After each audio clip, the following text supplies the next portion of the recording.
நண்பர்களே, நாம் தினமும் பயன்படுத்தும் பெட்ரோல், டீசல், கேஸ் அது எங்கிருந்து வருகிறது தெரியுமா? அனைத்தும் ஒரு கருப்பு திரவத்திலிருந்து தான். இதுதான் க்ரூட் ஆயில், நிலத்தின் அடியிலிருந்து எடுக்கப்படும் கச்சா எண்ணெய்.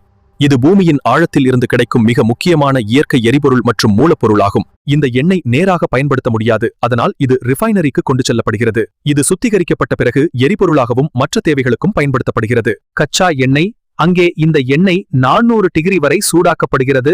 அது ஆவியாக மாறி ஒரு பெரிய டவருக்கு அனுப்பப்படுகிறது. இந்த டவரில் வெப்பநிலை மேலே போக போக குறையும். அதனால் ஒவ்வொரு ஃபியூல்மும் தனித்தனியாக பிரியும். இது நவீன எரிபொருள்.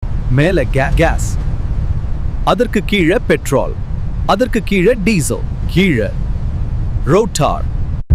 இது மட்டும் இல்ல, இந்த டவர்ல கிராக்கிங், கிளீனிங், ரிஃபைனிங் மூலம் குவாலிட்டி இம்ப்ரூவ் ஆகிறது.